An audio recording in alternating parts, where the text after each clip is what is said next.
book called Her Majesty's Minds, where the United States is very instrumental in financing France affairs, English affairs, and Canadian affairs. And the Queen of England, Queen Elizabeth I or II, had holdings throughout the United States, not only in Montana, but Cote d'Alene, Idaho, the Nevadas. And in fact, another story that I found out is that Clark's son was very good friends with Molly Brown. Molly Brown, the unsinkable Molly Brown, had properties throughout Arizona's, Nevadas, the Dakotas, and she got her wealth off mining.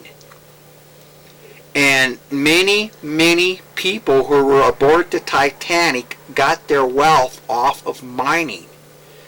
And Clark, as it turned out, was one of them. And I think he was purchasing the North Butte Mining Company, or the Black Rock Mining Company, and the Gray Rock Mining Company, which later became the Terra Verde Mining Company, Canadian properties, through the Queen of England. And that was his reason for being on the Titanic. He was purchasing those from the Queen? And he had purchased them, and he had a strict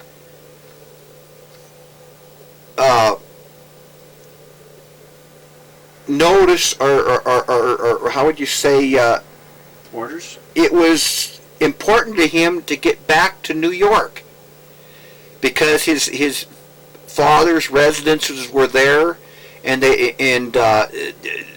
that's where their business mainly was conducted throughout the 1920s. Or no, I take this back. During 1912, 1913, 1914, and when Clark was developing knowledge of the mining district and Silverbow district, and also Cote d'Alene. But mainly this book is about the Queen's holdings in Cote d'Alene, Idaho. That's why it's called Her Majesty's Minds. However, she had several holdings within Butte Silver Bowl, as did many, many, many wealthy people of that stature. Even Vanderbilt's had holdings here in Montana. And the DuPonts and the Rothschilds. The Rothschilds were personal bankers to the Queen of England. And Clark's did most of their business through the Rothschilds directly due to the fact that they were the bankers to the Queen of England. And the Rothschilds, in fact, I'm not sure what bank it was, but they had a bank here in Butte also.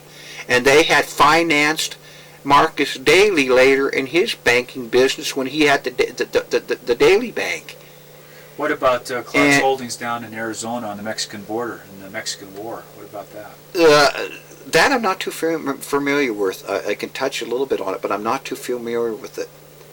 What about Paul Clark? Was the Paul Clark home named after one of Clark's kids? Yes, it is. Okay, the Paul Clark home was also a present from Clark as a gift. I believe it was a wedding present, as was the art chateau, the Charles Clark home, from Clark to his son Paul, and it was built over here on Excelsior Street, which is now the Ronald McDonald House. But the Paul Clark home was also another home of one of the Clark children. And another reason, Clark had a daughter, but her name escapes me right now, and he built his summer home on Flathead Lake for his daughter. And I wish I had it here in front of me, but I've got the part of the Clark will here somewhere. And for whatever reasons, upon the time of Clark's death, he begrudged her. He despised her in a sense because he mentioned in his will that he only left her $1. What was her name? I'm trying to think of it right now. It's the Paul Clark home was Paul Clark's home then? It was a house before. Yes, it was a private residence. And then what? In fact, in the Copper King Mansion, I remember in my years up there, my stepmother was going through a photo album, and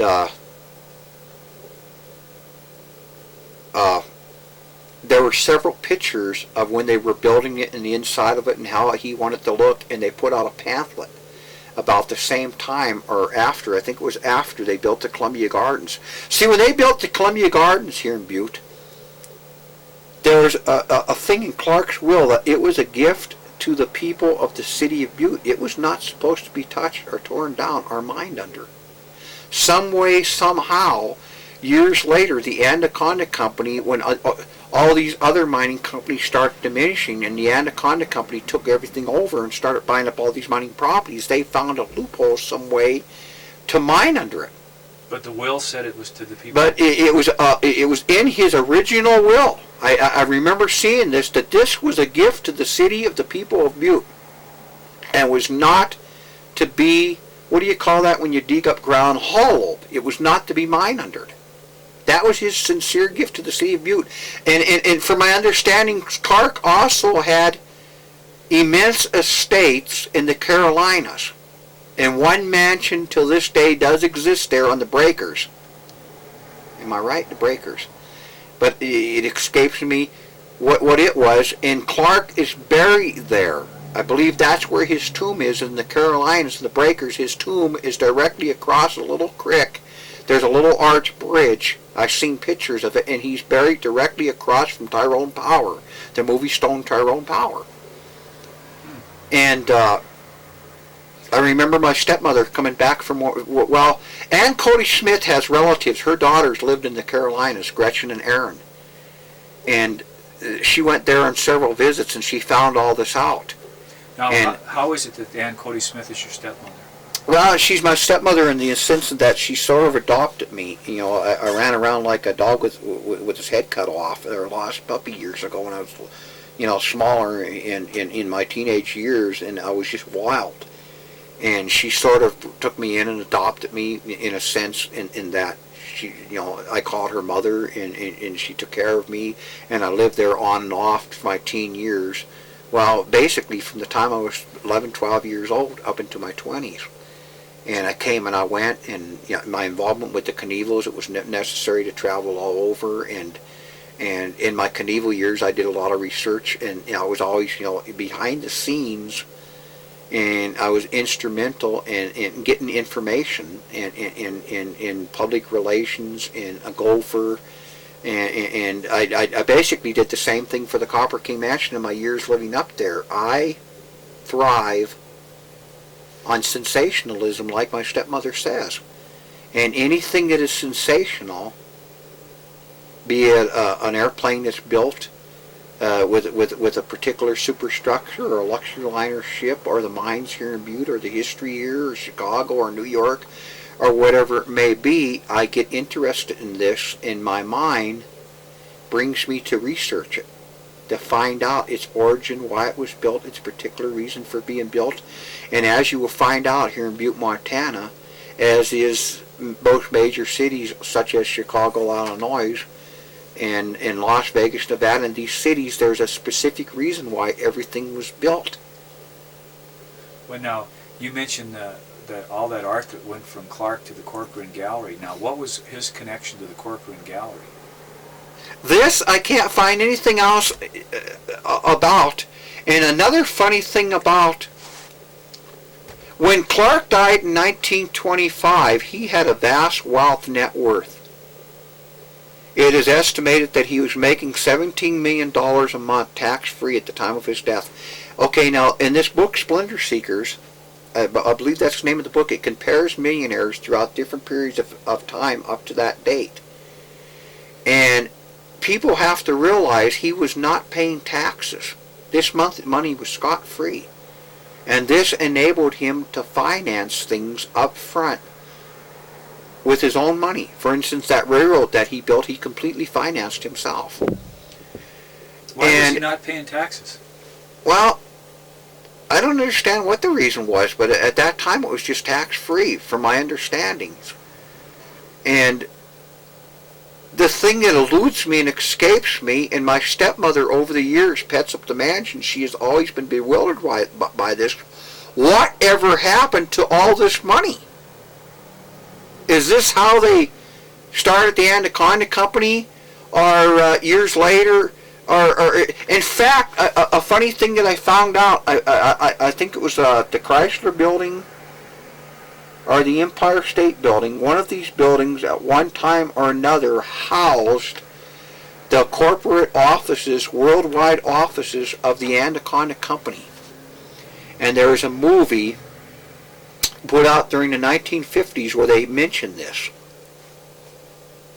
And they show the building. But I can't remember the movie. Well, were all the records for Clark's... And anyway,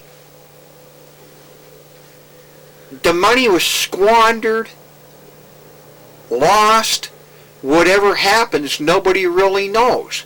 And today, as far as anybody knows, there are no blood relatives left of the Clark family. What happened to all this wealth? I'd like to know. Everybody would like to know.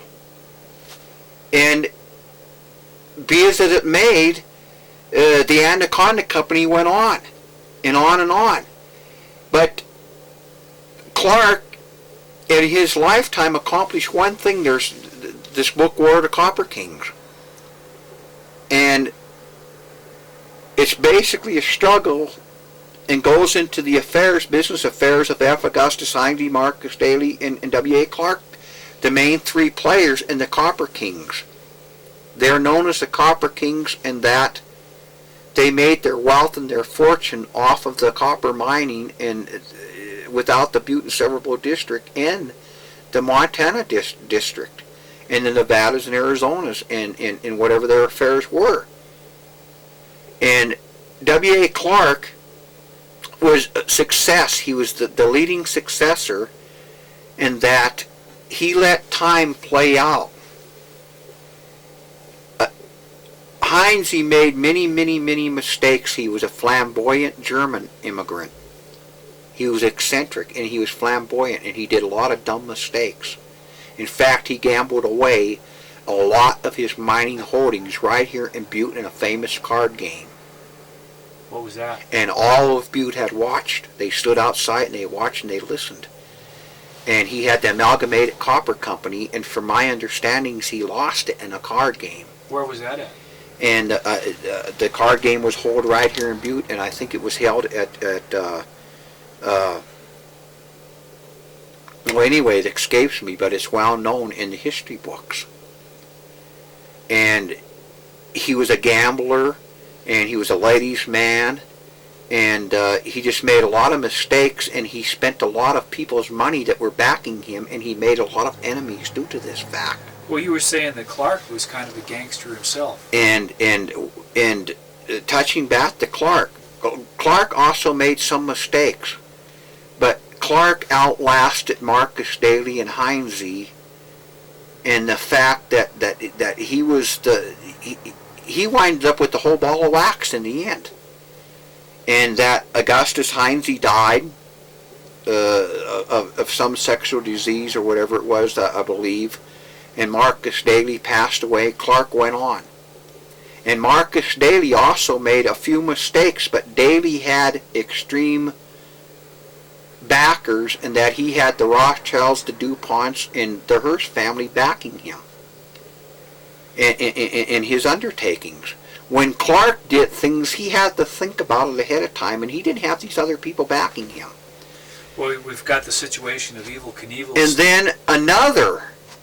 During the 40s and 50s, Copper King emerged. Cornelius Kelly. Cornelius Kelly had brought forth the block cave method of mining, which was in a